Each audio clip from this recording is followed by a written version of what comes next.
Vamos a Hebreos 11, ustedes tienen en el boletín, vamos a leer de los versículos 11 hasta el 19, es la parte que nos toca. Ustedes saben que ya estamos de regreso en los mensajes de héroes de la fe, y vimos en este capítulo que nos ha llevado de la mano para ver a estos hombres de Dios, estos hombres que fueron, son y seguirán siendo un ejemplo de fe para todos nosotros, para todas las generaciones incluso, y para nosotros ha sido impactante analizar sus vidas y la enseñanza de aquí de Hebreos 11 con otra ilustración más de la fe. Vamos a leer del 11, dice: por la fe también la misma Sara, siendo estéril, recibió fuerza para concebir y dio a luz aún fuera del tiempo de la edad, porque creyó que era fiel quien lo había prometido.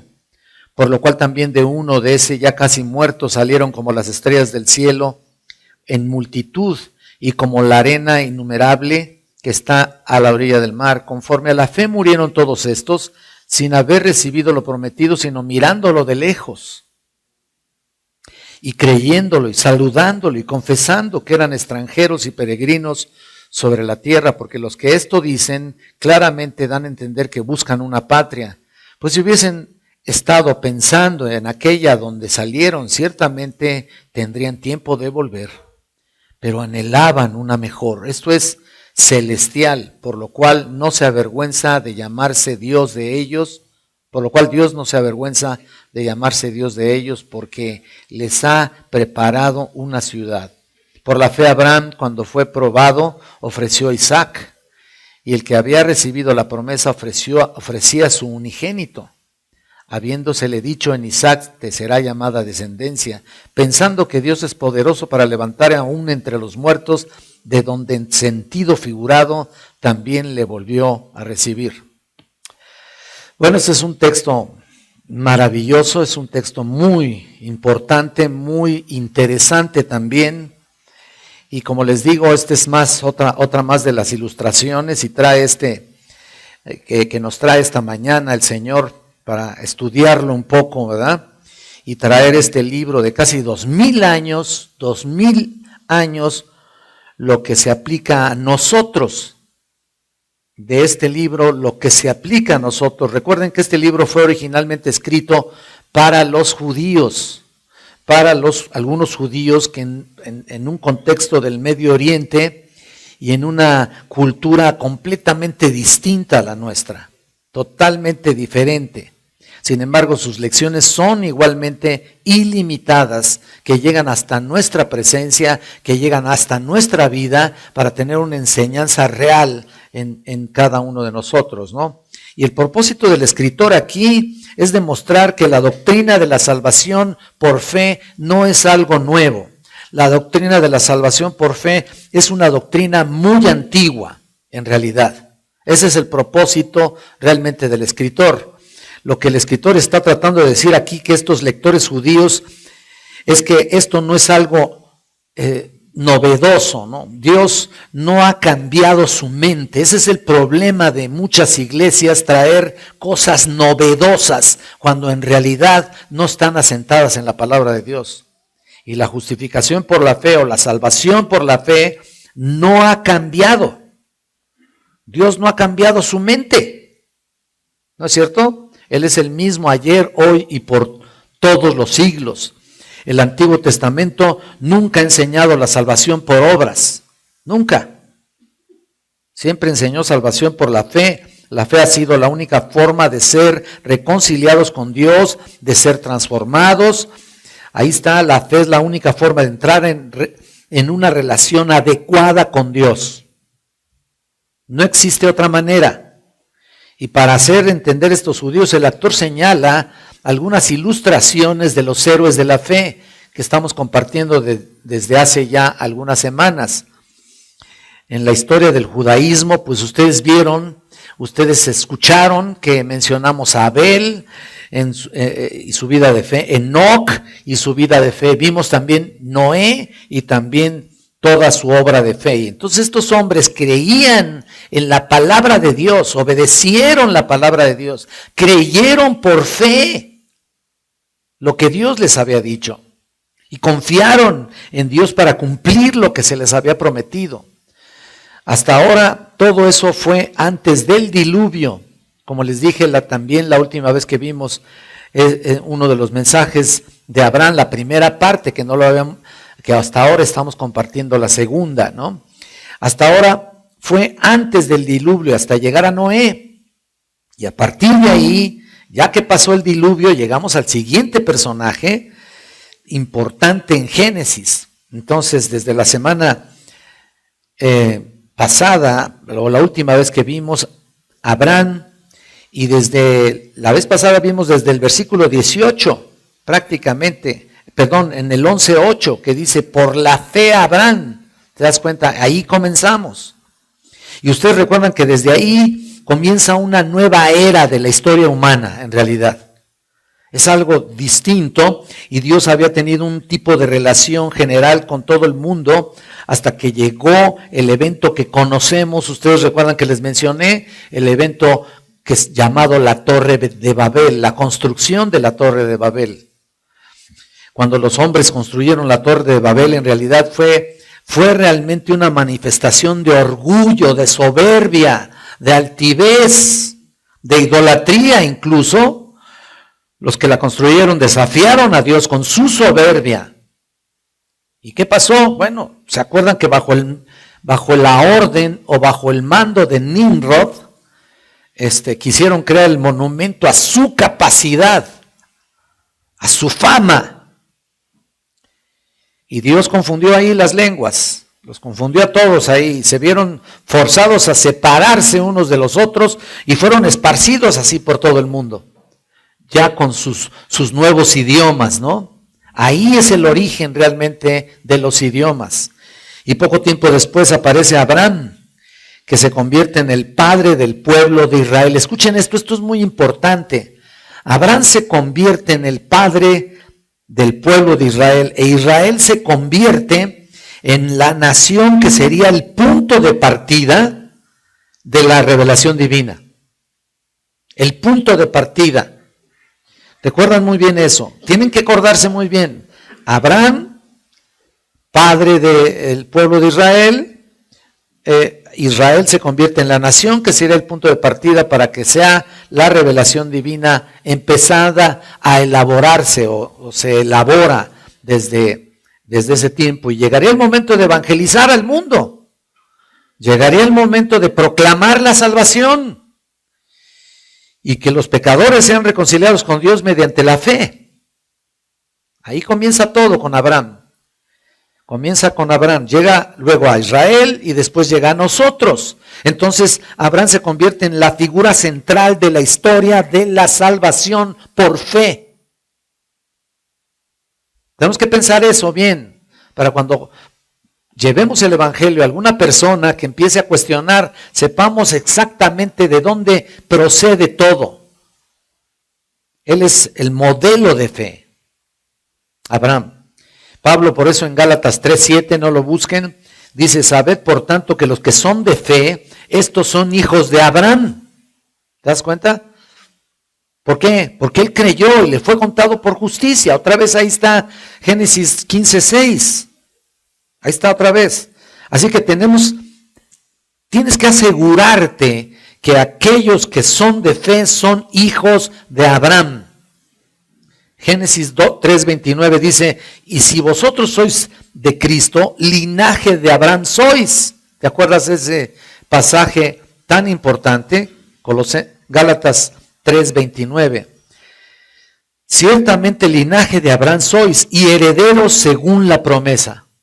Ahí está. ¿Por qué? Porque otra vez Abraham creyó y le fue contado por justicia. Así que estudiamos parte de esto la última vez que citamos Hebreos 11, desde el 8 hasta el 19. Esa era nuestra cita y ya comenzamos esta segunda parte y comenzamos con 5 características importantes que vimos en este pasaje del 8 al 19. 5 características que nos muestran la integridad de la fe de Abraham. La integridad de la fe de Abraham. 5 características. La primera fue espero que algunos, ojalá muchos sigan la línea, ¿no? Luego, pudiera ser que lo estén siguiendo. Espero que sí. Era la primera, la peregrinación de la fe. 2, la paciencia de la fe. 3, el poder de la fe. 4, la perseverancia de la fe. Y 5, la prueba de la fe. 5 cosas, 5 características. Y como han de recordar, solo estudiamos 2, la peregrinación de la fe y la paciencia de la fe. Yo creo que muy pocos siguen esto paso a paso.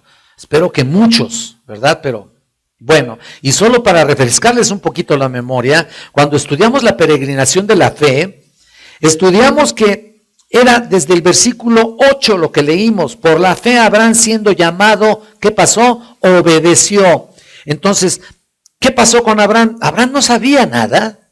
Mira, no sabía dónde estaba, no sabía nada, no sabía lo que era, no sabía dónde iba, no sabía dónde se iba a dirigir, pero salió, obedeció, y ahí está el punto. Ahí está el punto de su peregrinación.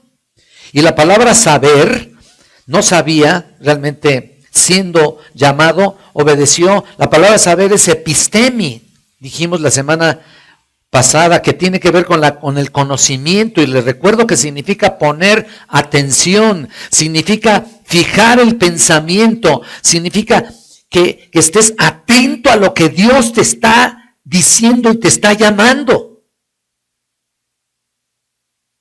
Eso es importante para tu vida espiritual. ¿De qué sirve venir todos los domingos si no hay atención al mensaje? Tú dices, bueno, pues ¿Qué van a recordar, no? Si no se pone una real atención, ¿no? Y ellos pusieron una atención muy especial para Dios. Por eso Dios les guió paso a paso en su vida espiritual. Entonces eso es lo que significa fijar los pensamientos. Y Abraham respondió a la fe, creyó a Dios y fue separado de su paganismo. Yo creo que aquí está pegando un aire un poco frío, y yo creo que en estas fechas, perdón, a los de atrás no sé si les moleste, pero bueno.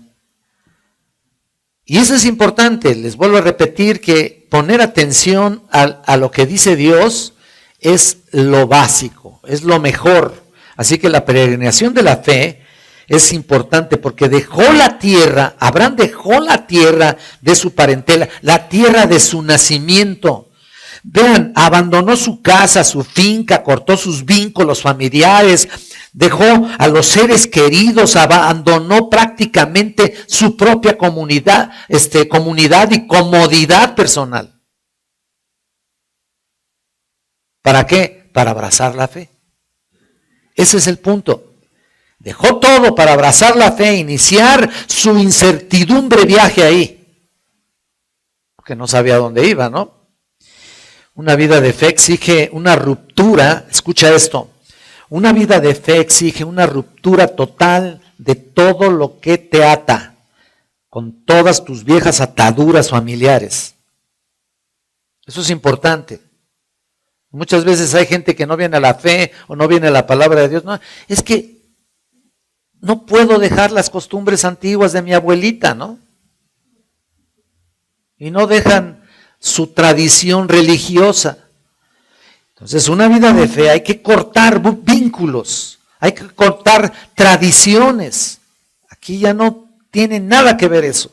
Y Abraham dejó a sus seres queridos y abandonó hasta parte de su riqueza, se pudiera decir. Una vida de fe exige eso, un mundo... O sea, vas a una nueva forma de vida y tienes que cortar con todo. Es un mundo nuevo de fe y a pesar de que no sabes a dónde vas, bueno, porque no heredas nada hasta que salgas de esta vida, ¿no? No vamos a heredar nada hasta que salgamos de esta vida.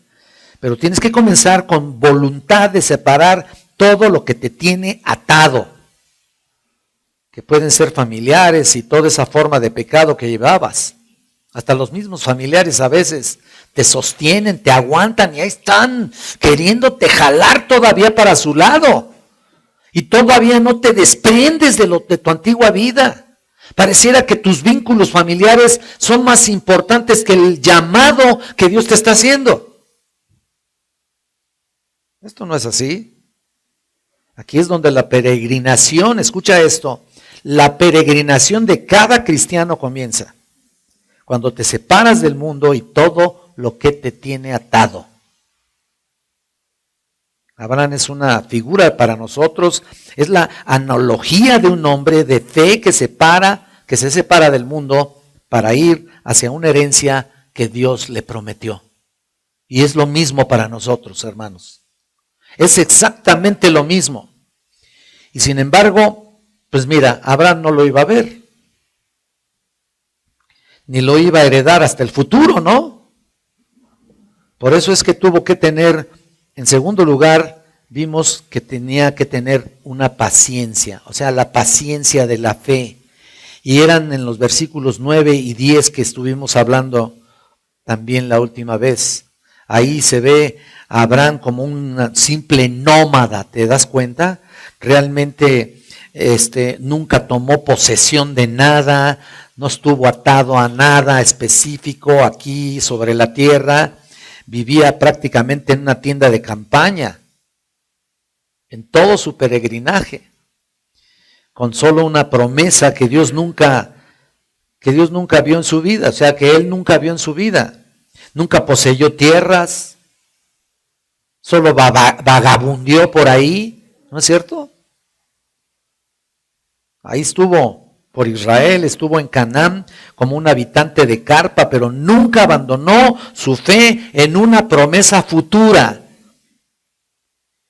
¿Por qué? Porque dice el versículo 10, porque esperaba la ciudad, y aquí es el punto que vinimos acentuando desde la última vez, porque esperaba la ciudad que tiene fundamentos, cuyo arquitecto y constructor es Dios. Ahí está el punto, ahí está su punto de enfoque verdadero. Es también lo mismo para nosotros. Puestos los ojos en Jesucristo, el autor y consumador de la fe, ¿no es cierto? Puestos los ojos en el futuro, en la vida eterna. Entonces Abraham buscó la ciudad que fue construida por Dios, no cualquier ciudad.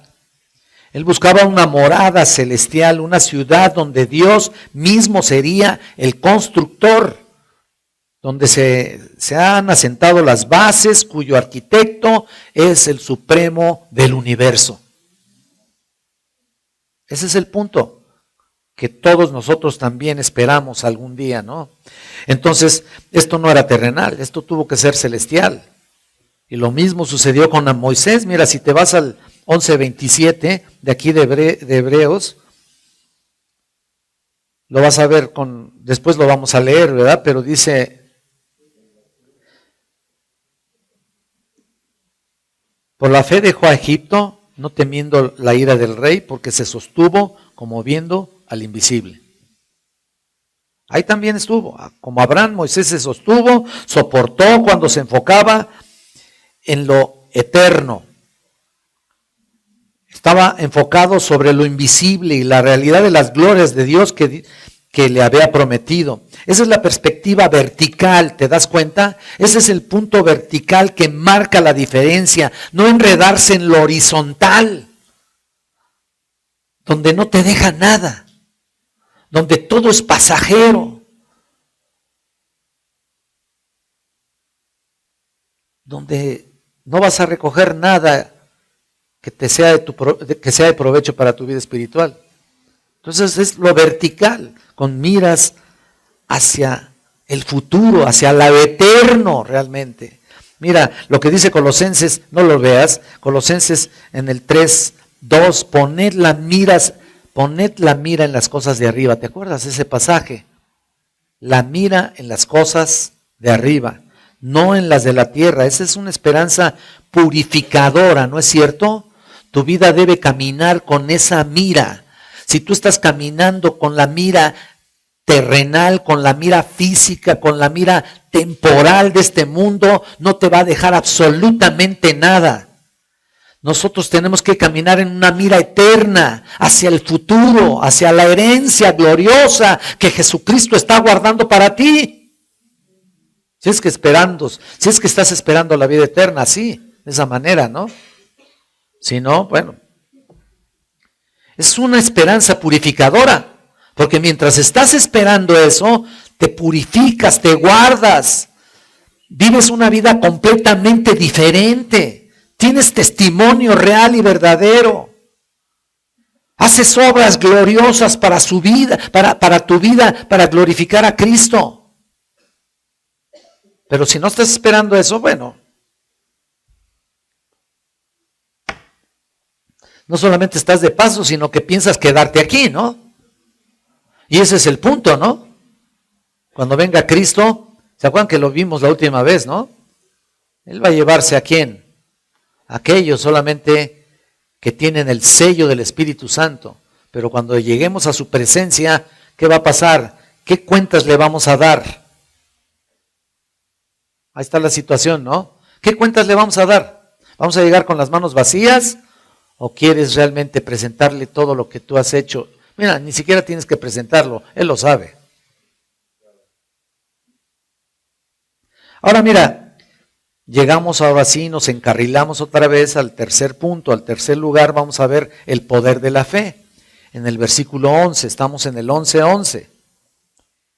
Dice, por la fe también la misma Sara, siendo estéril, recibió fuerza para concebir y dio a luz a uno, aún fuera del tiempo de la edad, porque creyó que era fiel quien lo había prometido. Mira, este es un versículo muy interesante y les va a gustar. Bueno, en ese sentido, porque ahora nos enfocamos en Sara, cuando dice aquí, por la fe, en realidad, por la fe recibió la capacidad de concebir. Quiero que pongas atención a esto. Incluso más allá del tiempo correcto de la vida, porque siempre creyó fiel el que lo había prometido. Por lo tanto, también incluso en el caso de Abraham, ve el versículo 12, por lo cual también uno, y ese ya casi muerto, salieron como las estrellas del cielo en multitud y como la arena innumerable que está a la orilla del mar. Ahora, si recuerdas un poquito aquí, el inicio de la conversación de Dios con Abraham en relación con este pacto, vamos atrás un minuto para ver el capítulo 12 de Génesis y nos demos cuenta en realidad que no podemos olvidar que el Señor le dice a Abraham al principio, esta es su primera llamada en el versículo 12:2. Yo se los menciono sin que tengas que ir, pero si quieres, bueno, dice, y haré de ti una nación grande, una nación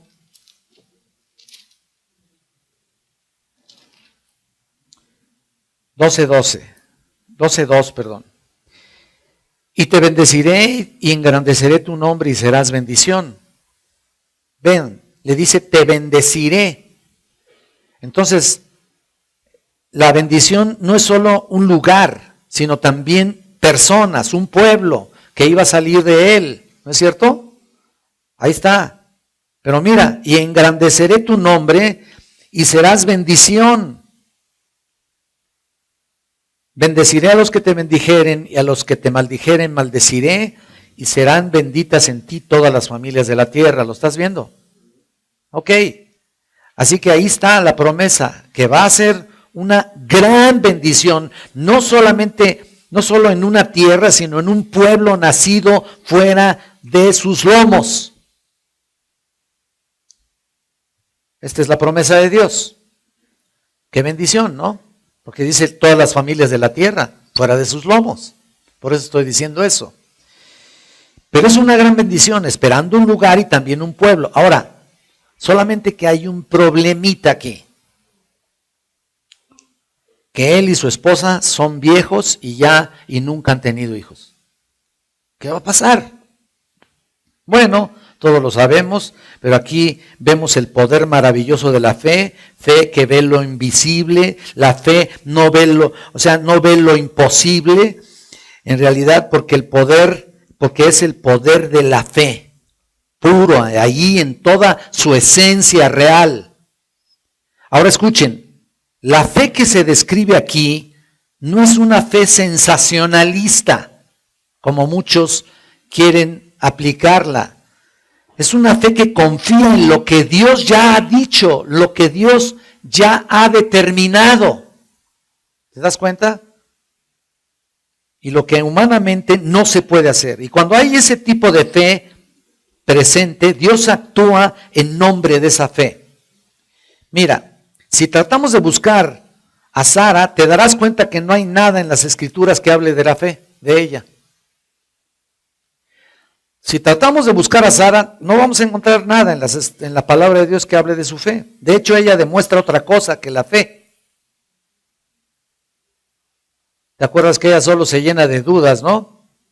Pero es todo. Solo cuando vemos que se rió cuando el anuncio de que Dios le daría un hijo, se rió. Y finalmente, la verdad es de que llamaría a su hijo Isaac, y Isaac significa risa. Así que cuando miramos aquí en Hebreos 11:11, tenemos que hacernos la pregunta obvia que nos haríamos y cualquier maestro o predicador lo haría. ¿Cómo puede decir por la fe Sara recibió fuerza para concebir? ¿Cómo puede decir? Mira, no hay nada otra vez en las Escrituras que nos digan algo acerca de la fe de Sara. Pero quiero hacer esto porque creo que es importante para ti. La frase aquí literalmente dice, recibió capacidad de concebir. Así se traduce de una manera literal esa frase. Recibió capacidad de concebir. Es literalmente katabolem spermatos. Esa es la frase. Katabolem spermatos en el griego. Katabolem, o sea, también está compuesta de dos palabras. Katos es abajo. Entonces son los medios para poner abajo la disposición de la semilla masculina.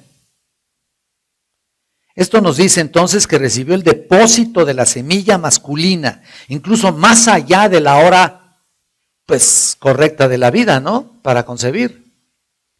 Entonces, viendo esto desde el punto de vista gramatical, ella no puede ser el sujeto de la oración. Escucha esto, es importante entender esta gramática. No es el sujeto de la oración, porque ella es el destinatario en realidad.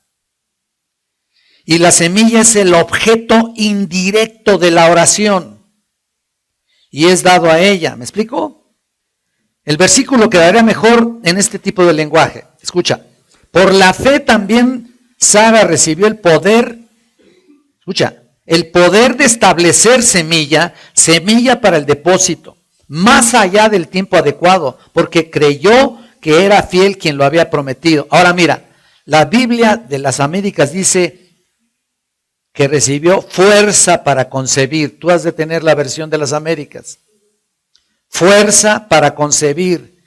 Ok, igual aquí dice fuerza para concebir. Pero añade una nota ahí informativa muy importante. Literalmente es poder para depositar la simiente. Otra vez, esta traducción original presenta la esencia aquí del problema, ya que la frase que les dije es usada cuando se habla de la función sexual del varón. Entonces, en otras palabras, el sujeto del versículo 11 es Abraham, no Sara. ¿Me están entendiendo? En otras palabras, lo que está diciendo es que por la fe Dios dio a Abraham el poder de impregnar la semilla a Sara. ¿Te das cuenta? ¿Cómo cambia la idea? Y esto es muy importante entenderlo. La fe no es de Sara, la fe es la de Abraham, pues. Lindo, ¿no? Cuando descubres esto dices, wow, ¿no? Qué maravilla, ¿no? Porque ahora entiendo realmente que Sara, pues no es que fuera una mujer de fe. Hasta dudó, ¿no? El que realmente es de fe es él, Abraham. Porque él es el que creyó, él es el hombre de fe, él es el que creyó y le fue contado por justicia. ¿Te das cuenta? Ahí, ¿qué tan fuerte es su fe? Bueno, Si vamos a Romanos, no vayas, ve al 4:19, yo se los leo, 4:19 de Romanos, apúntale, y dice, y no se debilitó en la fe, otra vez, no la de Sara, por supuesto, sino la de Abraham, y concluye, al considerar su cuerpo que estaba ya como muerto, no se debilitó en la fe, sabía que su cuerpo no funcionaría para eso y sin embargo no se debilitó. Y lo comparas un poco atrás del versículo 17, Dios le dice, como está escrito, te he puesto por padre de muchas gentes. Y sigue diciendo, delante de Dios a quien creyó, el cual da vida a los muertos y llama a las cosas que no son como si fuesen. ¡Qué increíble! ¿Estás viendo eso? Y es algo maravilloso que podemos entender. La fe de Abraham, mira hasta dónde se proyecta, hasta dónde se extiende incluso. ¿Te fijas el alcance? Mira lo que va a tomar, va a tener que dar vida a este cuerpo muerto.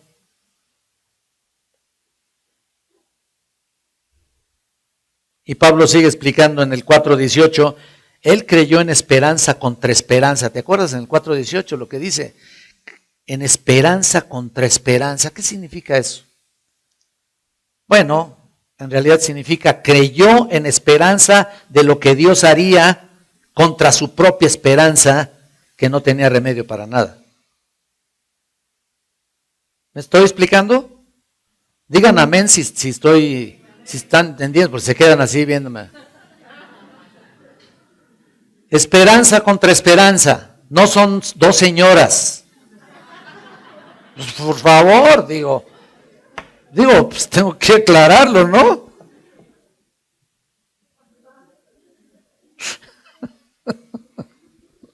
No son dos señoras. No crean ustedes que me gusta mucho aquí decir chistes ni nada, ¿no? Pero hay veces que tengo que decir estas cosas para ver si nos están captando, ¿no? Creyó en esperanza de lo que Dios haría contra la esperanza de él que no tenía remedio. ¿Ya? Para que entiendas mejor, simplemente no existía, escucha, humanamente ninguna manera de generar semilla para depositarla en Sara. No existía esa esperanza. Ni en el mejor hospital le hubieran dado ningún tipo de servicio al respecto. ¿Y qué pasó? Bueno, a pesar de que no había ninguna posibilidad de su cuerpo, a pesar de que sabía que Sara no podía tener hijos a causa de su esterilidad, dice el versículo 19 aquí, y no se debilitó en la fe al considerar su cuerpo que estaba, ¿qué? Como muerto. Siendo casi de 100 años, imagínate. O la esterilidad de la matriz de Sara. Estamos en Romanos, no estamos hablando todavía aquí de 13. Pero vean el versículo 20. Tampoco dudó por incredulidad de la promesa de Dios, sino que se fortaleció en fe, dando gloria a Dios y plenamente convencido de que era también poderoso para hacer todo lo que había prometido. Ahí está el punto. Ahí está el punto. Y bueno, esta es la fe inquebrantable. Esta es una fe que no puede ser definitivamente, pues que cortada ni quebrantada. Una fe que le fue dada desde el principio. Allí en Génesis 15:6, y creyó Abraham y le fue contado por justicia. Hasta aquí, el hombre que cree a pesar de cualquier cosa fue justificado. Porque fue justificado, también, obviamente, todas las promesas se le adjudican. En otras palabras, esa promesa sería una realidad. Porque no está basada en los endebles conceptos humanos, sino en la confianza que se aferra a Dios bajo cualquier circunstancia y en cualquier situación de la vida. Ahora, vamos a regresar a Hebreos, por favor. Miren, aquí en el versículo 12.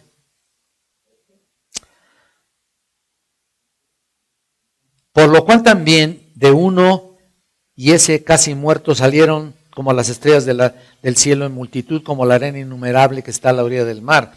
Esta es muy importante, que está esta promesa, que está registrada en varias partes. Está en Génesis 15:5, en el Génesis 22:17 y en Génesis 32:12. Y por supuesto es una hipérbole. Cuando habla aquí de que salieron como las estrellas del cielo en multitud y la arena innumerable, es una hipérbole. ¿Qué quiere decir? En un sentido simplemente significa que las personas que van a salir de sus lomos son innumerables y ya. Todos los millones de judíos que nacieron por la fe de un hombre y por cierto, no solamente salieron, o sea, imagínate, no solamente salió a Isaac, ¿no? Imagínate el vigor que Dios le dio a Abraham. Mira, tan es así que produjo otro niño antes, ¿no? Ismael, ¿no? Y no solamente eso, sino que ahí en Génesis 25, después de que murió Sara, también tomó otra mujer, tomó a Cetura. Mira nada más. Y Abraham tiene todavía un centenar de años ahí de vida y todavía tiene 6 hijos más. Imagínate nada más qué vigor de el poder de Dios. Quiero que te enfoques en eso. Y ese es el punto. El enfoque que tenemos que tener ahí es el poder y el vigor que Dios nos da en un cuerpo que parece que no, ¿verdad? Dios le dio un poder perdurable a ese cuerpo que estaba como muerto. Entonces, ¿qué decimos sobre el poder de la fe? ¿Qué es el poder de la fe que consigue lo imposible? Por supuesto. Dios hace promesas que no pueden cumplirse a nivel humano, pero cumple con aquellas que creen, con aquellos que creen en Él. Para nosotros no es tanto si el poder, o sea, en sí el poder del milagro, sino el poder para ser usados por Dios para ver el milagro de la conversión, ¿no es cierto? ¿No es cierto que es el mayor milagro de la vida ahora, actualmente? Que una persona se convierta, ¿no es cierto? Mira, nosotros tenemos hasta un canto ahí. Yo escribí ese canto hace como 30 años y de veras no hay nada más maravilloso que ver un alma convertida a Cristo. En serio. Y ahí está el poder de Dios. Y solamente Dios da el poder para la conversión. Pero todo va dentro del margen que Dios nos permite para ser útiles para Dios y lograr una gran cosecha para Cristo. Dios libera su poder para hacer lo que parece ser imposible. Nosotros no hacemos nada, simplemente hay que orar y ya. Cuando tú ves a una persona que no quiere entender el evangelio, mira, ya no sigas insistiéndole, por favor. Ya le predicaste a Cristo. Ya le diste el mensaje de salvación. Ponte a orar nada más. Que esa semilla realmente haya caído en buena tierra. ¿De qué sirve estarlo duro y dale? Tal parece que queremos tener el poder para convertir a esa persona. No es así, hermanos. El poder viene de Dios, el poder es del Espíritu Santo, quien convence a esa persona y lo redarguye de justicia, de juicio. Ahí está. Nosotros no hacemos nada. Simplemente oramos para que aquella persona abra su corazón. Dios, mejor dicho, abra su corazón y reciba por gracia el arrepentimiento y el perdón de sus pecados. Así que Abraham tiene ya la peregrinación de la fe, la separación del mundo, la obediencia al Señor, la paciencia de la fe, esperar el tiempo de Dios para cuando Cristo también a nosotros nos lleve al lugar donde Él ha preparado para ti, para mí. Ese es el punto principal. Voy pues a preparar un lugar para vosotros, ¿no es cierto? Entonces, eso es lo que estamos esperando nada más. Ahora, vamos al tercer punto. Bueno, vimos también el poder de la fe, que es la capacidad para hacer lo que a nivel humano es imposible. Y ahora vamos al número 4, la perseverancia de la fe en el versículo 13. Vean ustedes el versículo 13, conforme a la fe murieron todos estos sin haber recibido lo prometido, sino mirándolo de lejos y creyéndolo y saludándolo y confesando que eran extranjeros y peregrinos sobre la tierra. La versión de las Américas comienza diciendo, todos estos murieron en la fe. Así comienza la versión de las Américas. ¿Qué quiere decir con todos estos? Bueno, se remonta a los 3 que se han mencionado, Abraham, Isaac y Jacobo. Se repitió la promesa de pacto a Abraham, de Abraham pasó a Isaac, se repitió esa promesa en Génesis 26, se repitió también la promesa en el Génesis 28 a Jacob, también se repitió la misma promesa a Jacob, que recibirán una tierra y una ciudad celestial, que tendrán una herencia terrenal y una celestial, por supuesto. Y este es el punto, todos murieron, escuchen esto, sin haber recibido lo prometido. No lo recibieron. Y el resto del versículo dice, sin haber recibido lo prometido, sino mirándolo de lejos, creyéndolo solamente, incluso saludándolo, como decir, allá estás, allá voy, ¿no?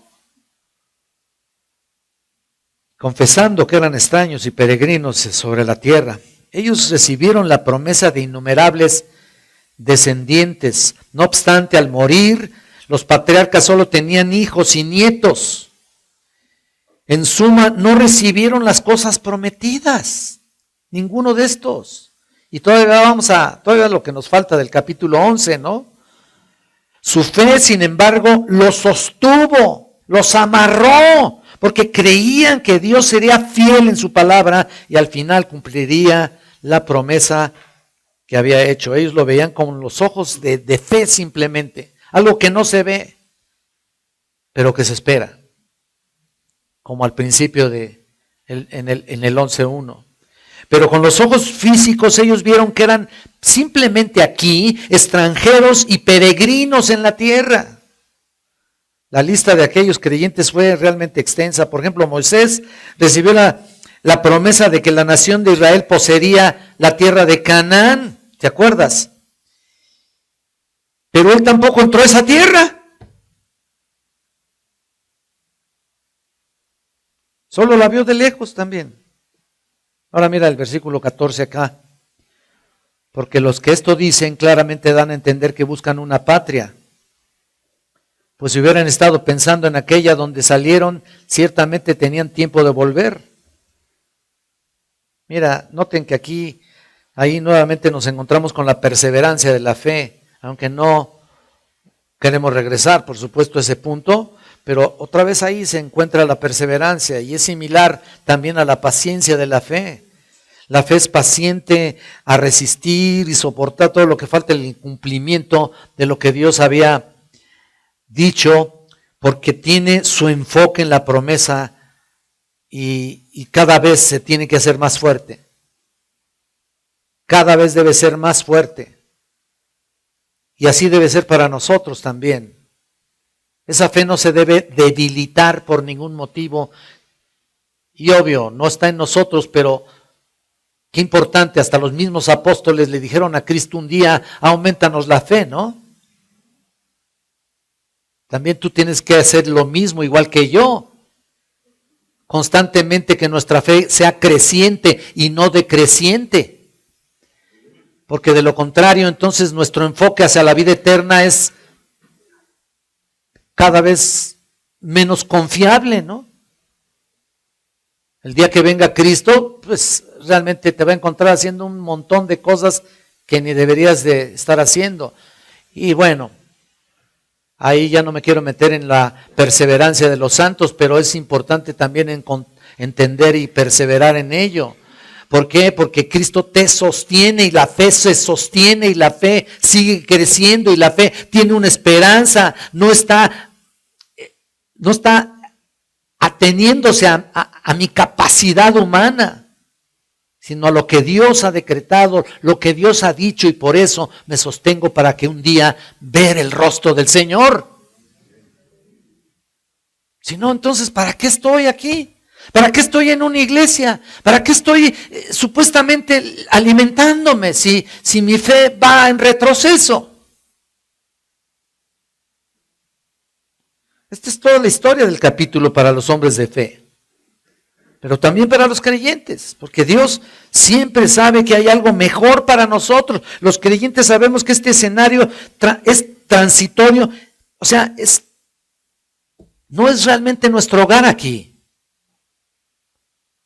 Nuestro hogar celestial es permanente. Aquí venimos de paso. La historia se repite.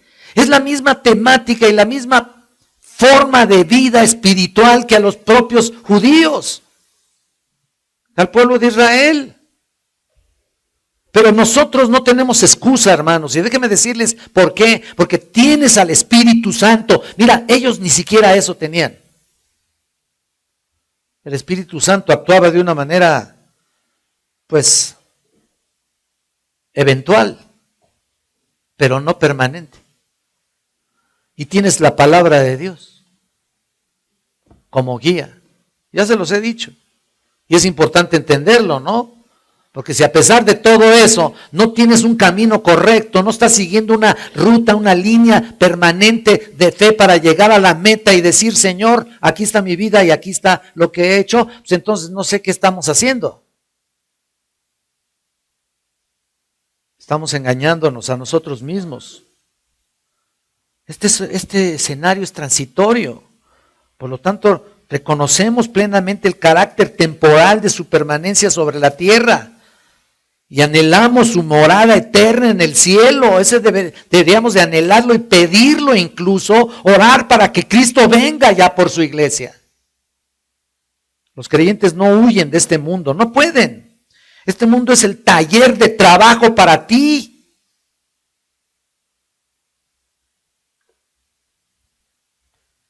Para todos los cristianos, y como ellos también nosotros perseveramos en esta fe mirando a esa ciudad celestial. Podríamos también llamarlo la positividad de la fe. Tal vez eso pueda ser mejor para ellos y para nosotros, porque se les dio esa confianza a ellos.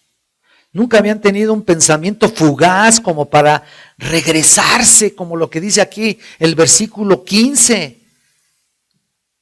Nosotros no somos de los que retroceden. Para nada.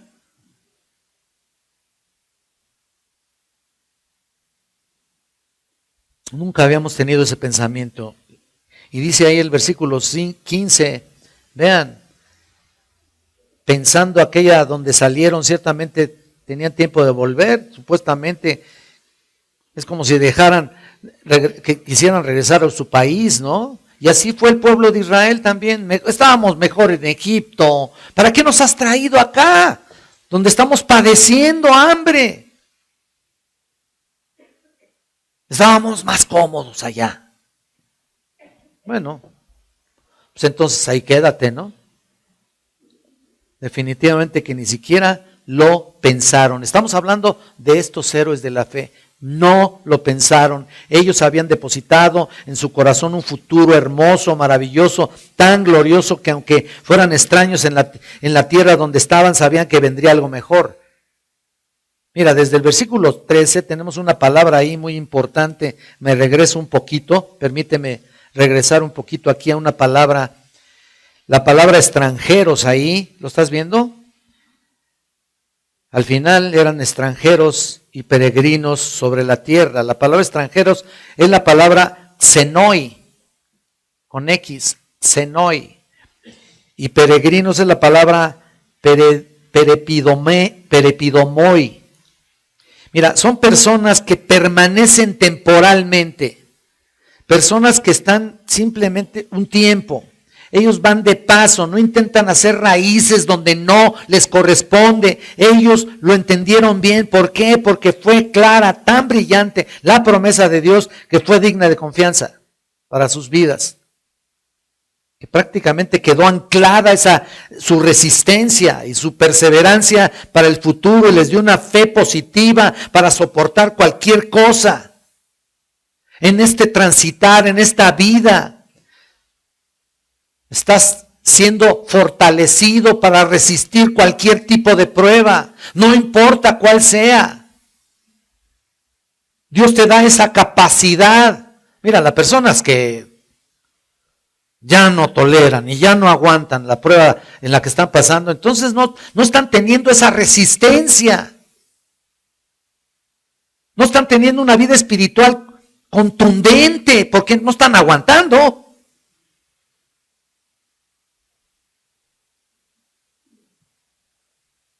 Pero cuando aguantas es porque sabes que te espera algo mejor. Ya lo estuvimos estudiando, todas las cosas nos ayudan a bien, conforme a su propósito son llamados, lo que vimos en Romanos. Y esto debe ser nuestro andar diario. Y Pablo decía, teniendo deseos prefiero partir, ¿no? Y estar con Cristo. En Filipenses 1:23, esta es la confianza absoluta en la gloria futura. ¿Te acuerdas lo que dice Job? Job también dice que después de deshecha está mi piel, en mi carne voy a ver a Dios. ¿Te das cuenta de eso? En mi carne, hablando de un cuerpo glorificado, por supuesto. Tú no lo puedes ver en este cuerpo.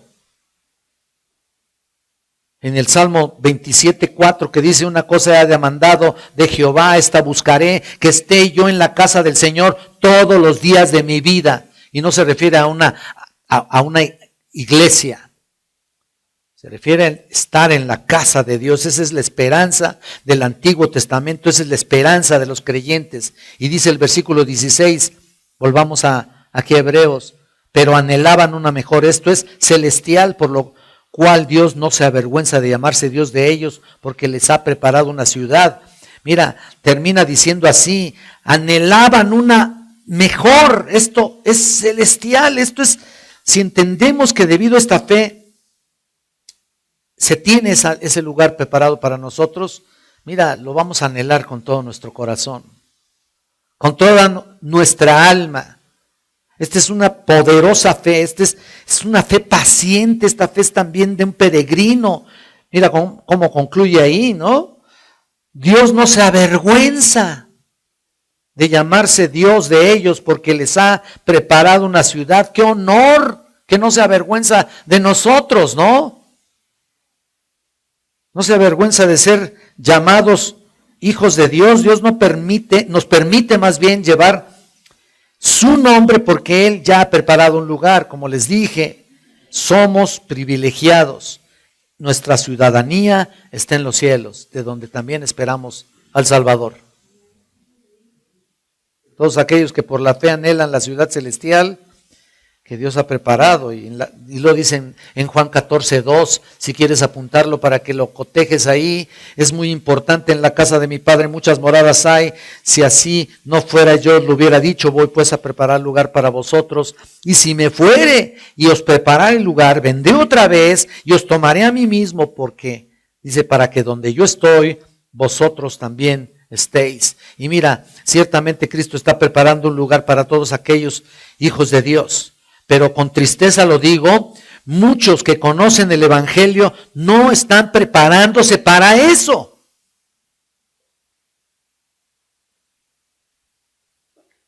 Quieren ver su realización total como si aquí fuera nuestra meta final.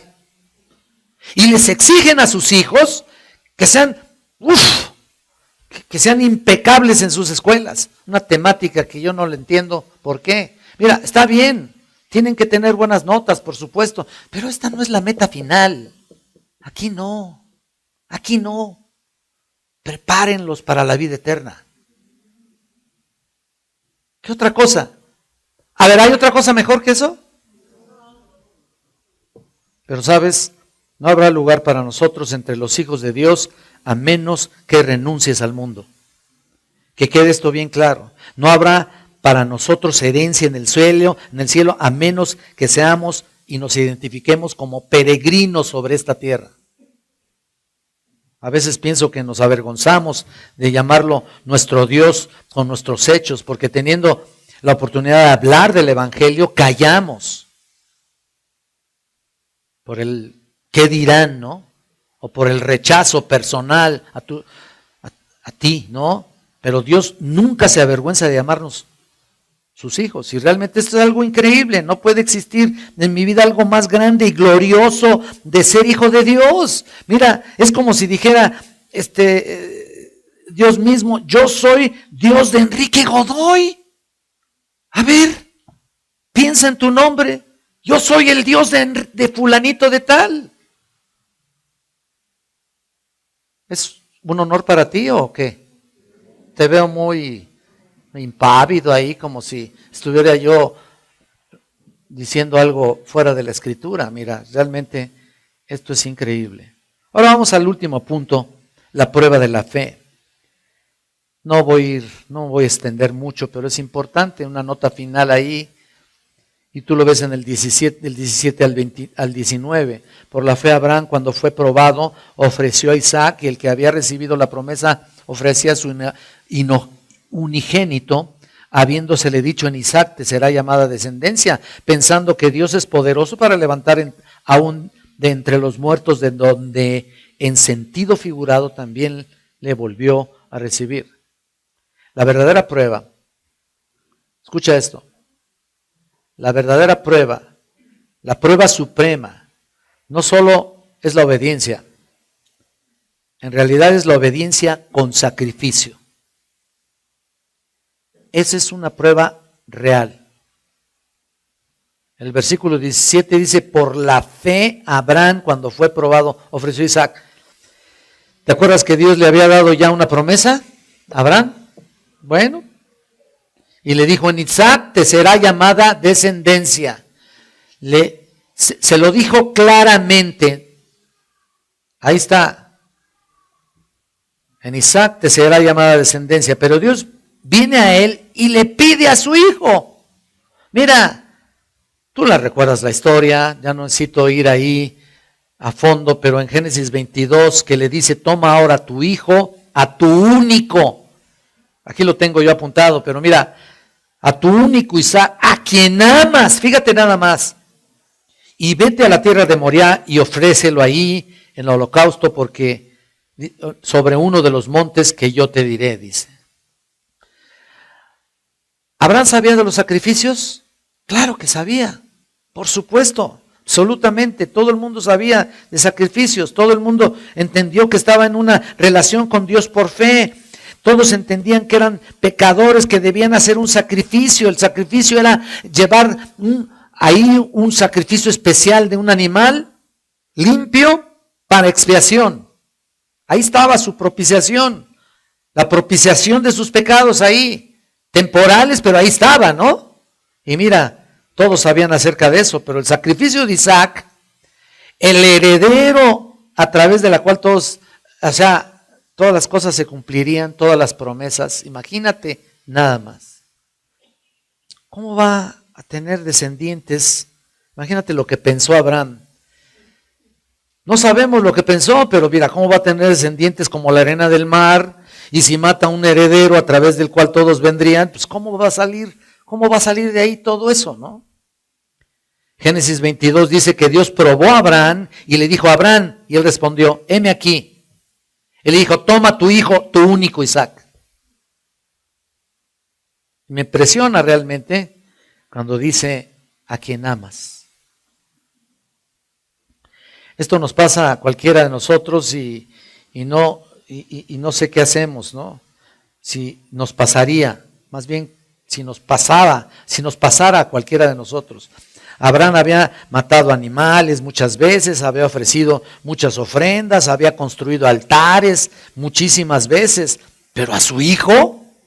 Ahora sí quiero que vayan a Génesis, ya vamos a terminar, ¿eh? Vamos a Génesis 22.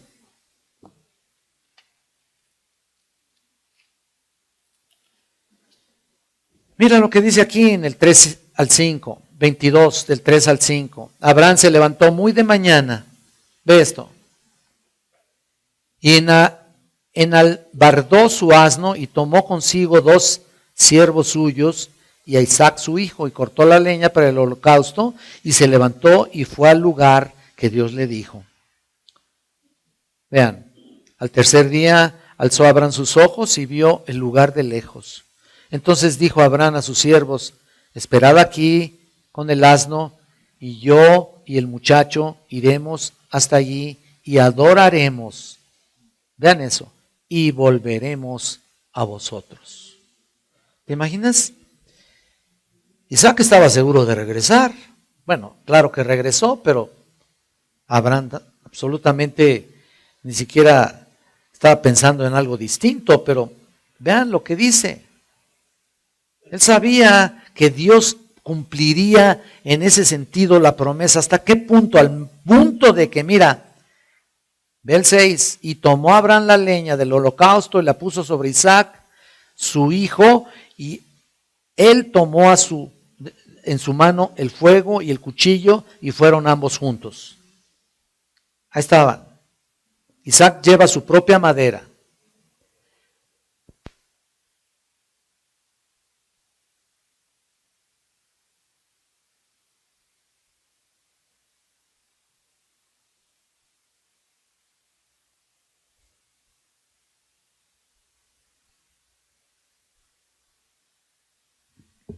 Vean, Isaac lleva su propia madera ahí, por así decirlo, el obediente, como la imagen de Cristo.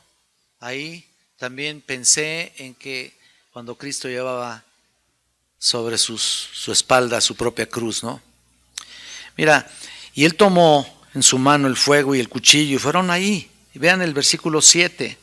Entonces habló Isaac a Abraham, su padre, y le dijo: Padre mío, y él respondió: heme aquí, hijo, mi hijo. Y él dijo: he aquí el fuego de la leña, mas ¿dónde está el cordero para el holocausto? Como verás, Isaac sabía acerca de la necesidad de un sacrificio. Mira, sabía que se había efectuado en Abel, en Enoc, en Noé, conocía a todos los verdaderos creyentes del pasado.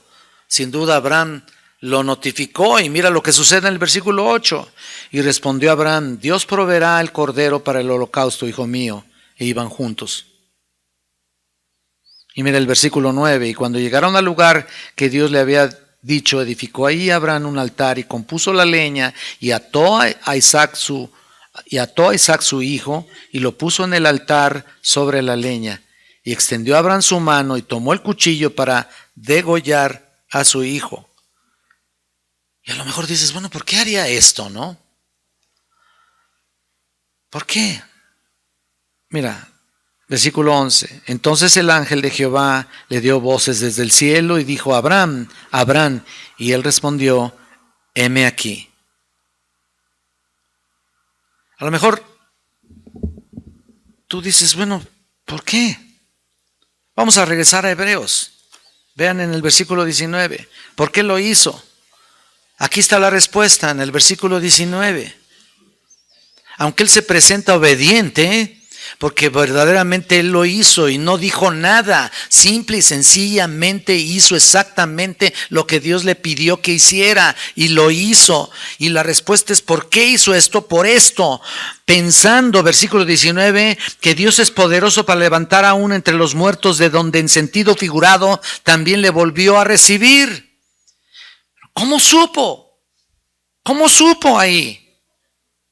Esta es la revelación del pensamiento de Abraham, allí de lo que estamos viendo en Génesis. ¿Te das cuenta de eso? Porque Abraham puso su confianza, eso es todo. No necesita más de eso, no necesita calcular las cosas, ni decir: ay, me va a salir mal y cómo voy a meter el cuchillo al pecho de mi hijo o a degollarlo, ¿no? ¿Cómo va a ser posible eso? ¿Cuándo lo viste débil en la fe? Nunca. Nunca viste a un Abraham dudar de su fe. Él estaba seguro, tenía la confianza puesta en el Señor y sabía que si Dios dispondría de la vida de Isaac, sería poderoso para aún levantarlo de entre los muertos. Es el punto. Esta no es una fe normal. No lo harías tú. No lo haría yo. Es una fe fuera de serie, es una fe monumental. Todos los sueños estaban en Isaac, todas las promesas estaban en Isaac, y ahí iba junto con Isaac para obedecer lo que Dios le había pedido. Él amó a Isaac, esperó tanto tiempo, a través de largo tiempo, largo peregrinaje de la vida. Imagínate, nunca había tenido un hijo y el día que lo tiene, Dios le dice: dámelo. Sí, Señor, no hay problema. Obvio que también sabía que Dios odiaba el sacrificio humano, ¿no? ¿Sabían eso? Siempre y cuando fuera un animal, nada más, un animal. Y además en ciertas características. De hecho, en Génesis 9:6 dice: el que derramare sangre de hombre por el hombre, su sangre será derramada, porque a imagen de Dios es hecho el hombre. Yo lo enseño ahí en teología. No puedes disponer de un ser humano. Son hechos a la imagen de Dios. En otras palabras, matar a alguien, ¿qué era? Te mueres también. Entonces, ¿por qué Abraham siguió adelante con el sacrificio? Porque subió su cuchillo y porque estaba dispuesto a darle. No hizo la finta, ni hizo el intento, ni a ver si ya venía la voz. Él no supo nada de eso. Simple y sencillamente estuvo listo para sentar el golpe mortal. En segundo lugar, porque su confianza era tan grande que sabía que Dios lo levantaría. Así que esa es la idea. Y mira, esa es la imagen de ¿quién? Esa es la imagen de Cristo. Si te pones a pensar aquí,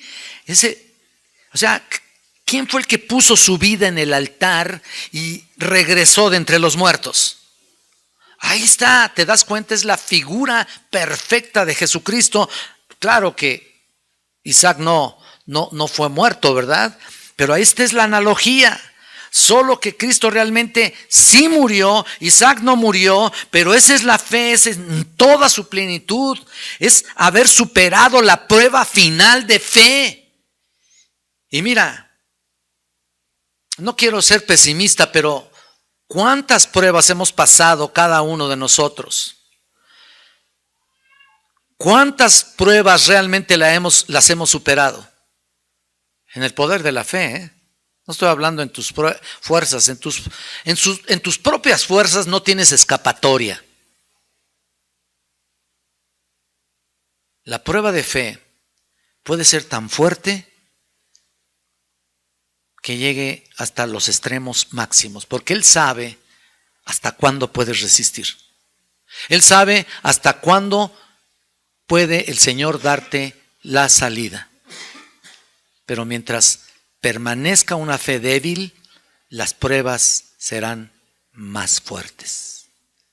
Si tu fe es débil, tu prueba es todavía peor. Así que tú sabrás, cuando crece la fe, en realidad tienes la facultad, tienes el discernimiento, tienes la fortaleza para afrontar cualquier cosa y no la sientes tan dura, ¿no es cierto? Pero mientras tu fe no crezca, tu fe sea debilitada, en realidad la prueba se te va a hacer increíblemente terrible y monumental. Mientras menos fe tengas, tu fe será más terrible. Así que no es una advertencia, no quiero ser pesimista, pero esta es la idea bíblica. Así que, hermanos, que este año en realidad tengamos la facultad de seguir creciendo en la fe, de no quedarnos estancados por Dios. Es increíble que no resuelvas tus problemas espirituales. Es increíble que no tengas la facultad de salir adelante, que siempre estás requiriendo de consejería tras consejería tras consejería y nunca no das un paso hacia adelante. ¿Por qué? Tal vez ni siquiera tengas la fe, ¿eh? ¿O sí? Yo creo que no. Entonces, este es el momento para hacer cuentas delante de Dios y ponernos a cuentas delante de Él y ponernos realmente en sus manos. Ciertamente Israel lo hizo aquí en la cena del Señor. Dejó un tiempo para pedir perdón, pero, y muchos tal vez hayan tomado la cena del Señor cuando todavía están en sus pecados. Y sería una pena verlos disciplinados por Cristo, disciplinados por el Señor. Así que este es el momento de hacer crecer tu fe y que este año verdaderamente se multiplique. Vamos a pedirle al Señor por esa multiplicación de tu fe, para que veas en el horizonte aquello que te espera, tal y como lo planteó Dios en Abraham. También lo ha planteado contigo. Descúbrelo y ve más allá del horizonte y sepas que te espera una vida gloriosa, eterna, con Cristo para siempre. Señor, en estos momentos estamos delante de ti, dándote tantas gracias, Padre, por tu presencia. Ayúdanos a entender cuánto necesitamos cada día de tu presencia. Que estas pruebas que estamos pasando, así como todos estos puntos que vimos, la peregrinación, la paciencia, el poder, la perseverancia, y vimos la prueba de la fe, ahí está, Señor, precisamente nuestra máxima prueba. Y ahí está precisamente, Señor, lo que tú estás haciendo tal vez con algunos, apretándolos de tal manera que llegan a entender la dependencia absoluta que deben tener contigo. Si bien, Señor, entendemos que todos somos probados, pero sabemos que esa prueba debe ser superada en el poder de Cristo. Ayúdanos a vivir de acuerdo a tus preceptos, a vivir venciendo la fe con poder y venciendo la prueba, con poder y sabiendo que tenemos una patria celestial que nos espera. Bendice nuestra iglesia, Señor, que siga creciendo en esa fe maravillosa, porque te lo pido en el nombre de Jesucristo, tu Hijo amado. Amén.